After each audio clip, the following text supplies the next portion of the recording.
I'm Liv, welcome back to my channel Endless Pages, and welcome to today's video, which is my October TBR.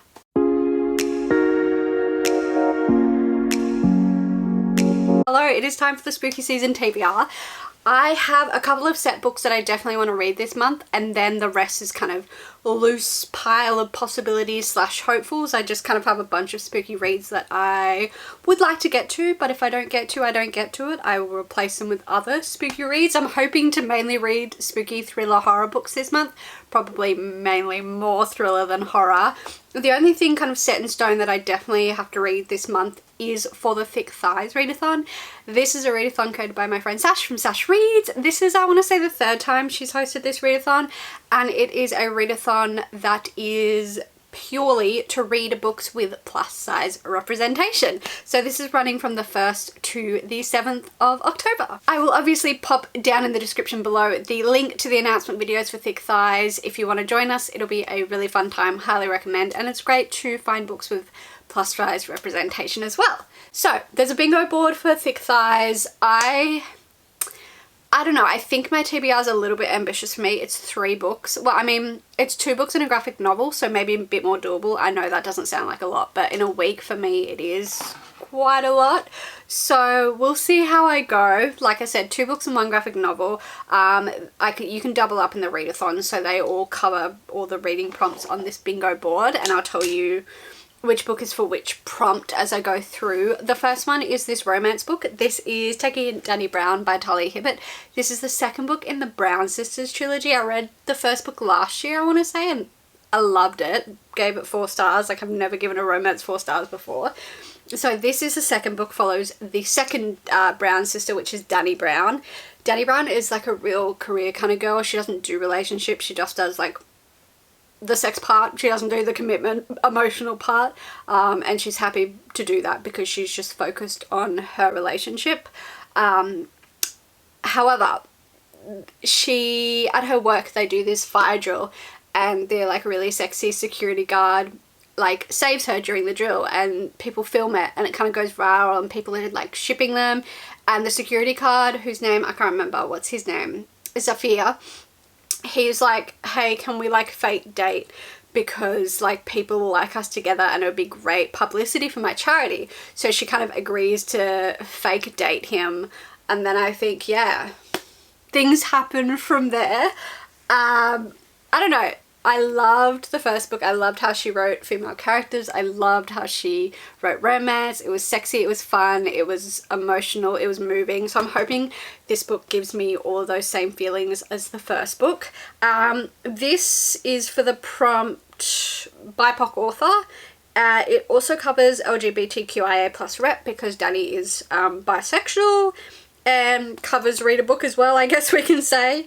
So yeah, that is the first book on my Thick Thighs TBR. The second book on my Thick Thighs TBR is Into the Drowning Deep by Mira Grant. This is the first book in the Rolling in the Deep series. I think this is kind of like a horror fantasy kind of esque book, obviously with plus size representation. So 7 years ago, this boat, I think, sets off on a voyage to the Marina Trench to film a mockumentary bringing to life ancient sea creatures of a legend. It was lost at sea with all hands. Some have called it a hoax, others have called it a maritime tragedy.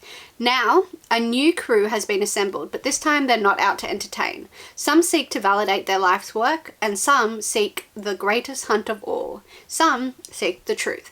But for the ambitious young scientist Victoria Stewart, this is a voyage to uncover the fate of the sister she lost.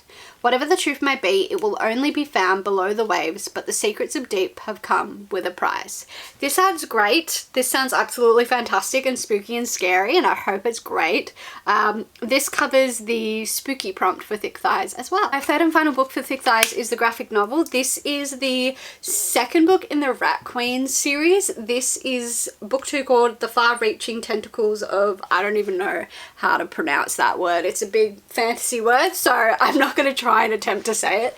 And this is by like a bunch of different authors.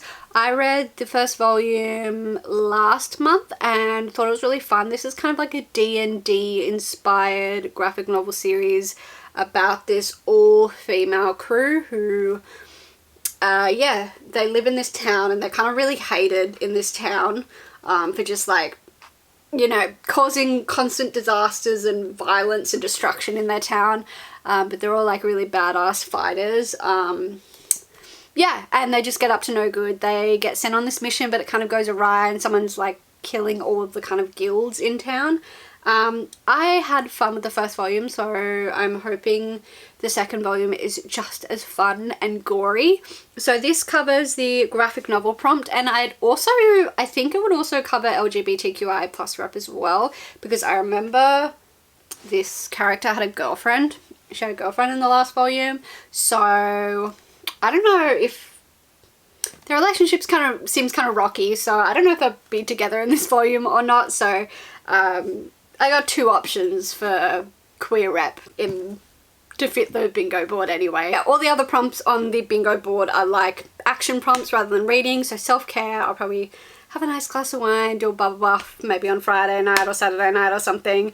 Share TBR, I'm doing that right now with you guys. Join a live stream. I'm currently watching kind of at the same time some reading sprints, and read a book is the other prompt, so I've more than got that covered. That's it for the Thick Thighs readathon. I do have one other kind of mandatory book that I really want to get to this month, and that is The Hero of Ages by Brandon Sanderson, the third and final book in the original Mistborn trilogy. I wanted to originally read these like consecutively, like one a month, but it just didn't happen last month because of readathons. So I have been itching to get to this, like dying to get to this. Now one of my favorite series of all time. This is the third and final book. I am very intimidated by it. It's not as big as book 2. Book 2 was like 7 on...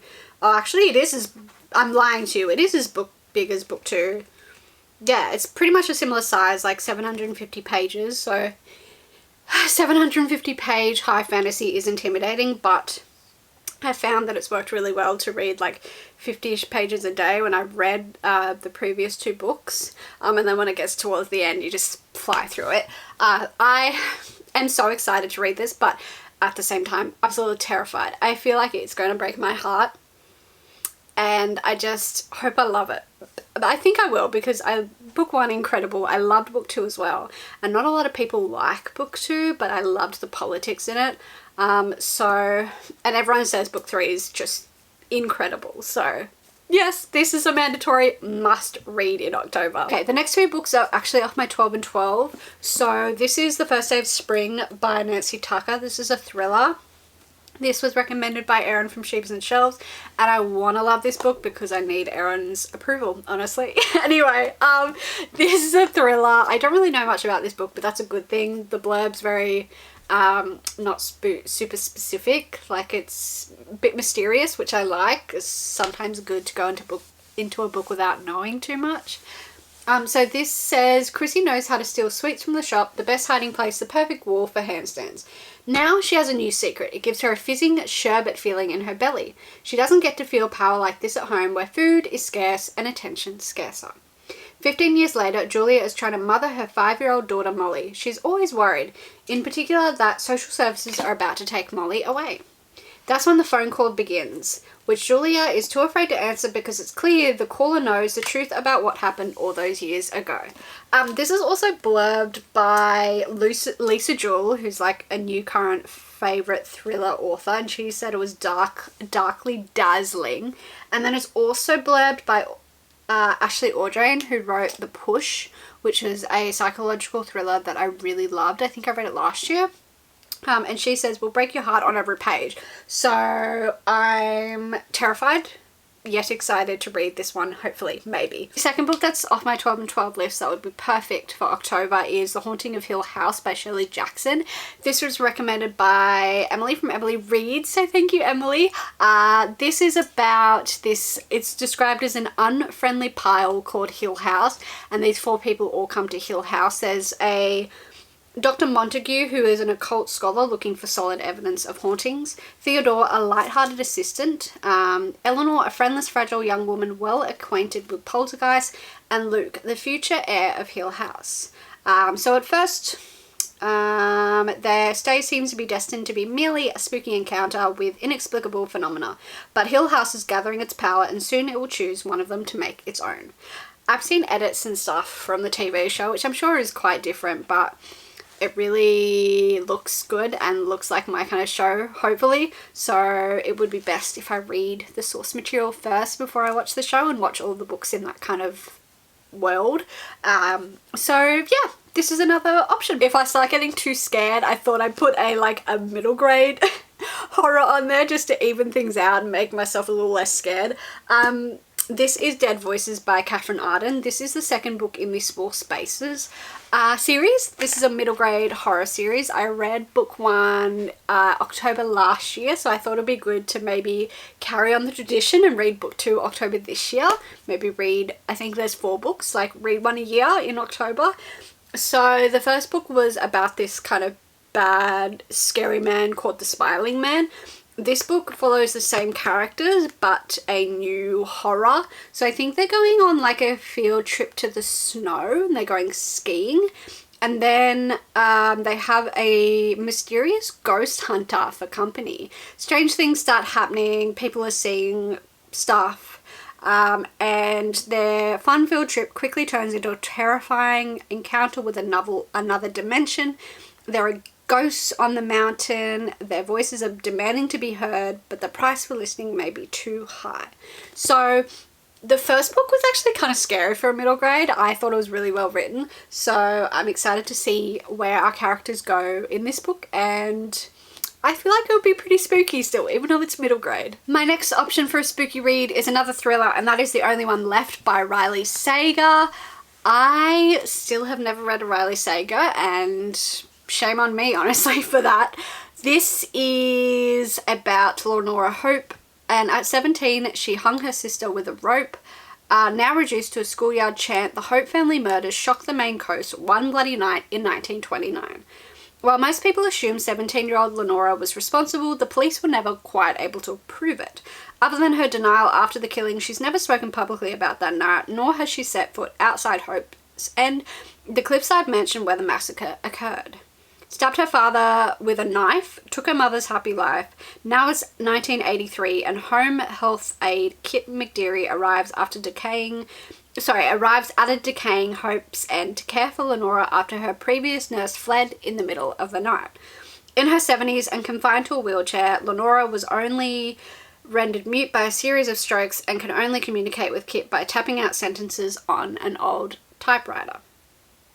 One night, Lenora uses it to make a tantalizing offer. "I want to tell you everything."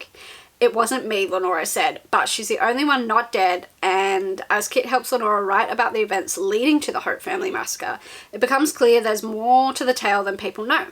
But when new details about her predecessor's departure comes to light, Kit starts to suspect Lenora might not be telling the complete truth, and that the seemingly harmless woman in her care could be far more dangerous than she first thought.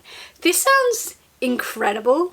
I don't have a copy of this currently. It's on hold at the library, but it's not due back till there's 3 copies and they're all not due back towards the end of the month. So I don't know if I'll be able to get my hands on this in time, but I really, really hope I do, because I think this would be like a banger of a read. Like, it sounds so freaking good and right up my alley. Another option is Clan in a Cornfield by Adam Cesare. This is, I think, the first in the series of the same name. I'll correct myself if I have it wrong. This is a young adult book.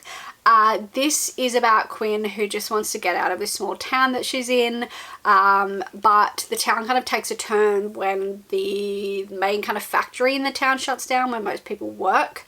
And the kids in the town just want to have a good time and get out of there as quickly as possible, get out of that small town energy. So then a battle kind of begins between old and new, tradition in progress, and it's a fight that looks like it will destroy the town until Friendo, the Bay Pen mascot, a creepy clown in a pork pie hat, goes homicidal and decides that the only way for Kettle Springs to grow back is to cull the rotten crop of kids who live there now. How scary does this sound? I also hope it's kind of that trope where only kids know about it and not adults. I don't know why, but I love that trope. It's you can't tell anyone, you can't ask for adult help. It's just the kid problem. I don't know why I like that trope and what that trope is called, or even if it is a trope, but this sounds fun, spooky, and hopefully a good read. I also feel like I should be reading something witchy as well for Halloween.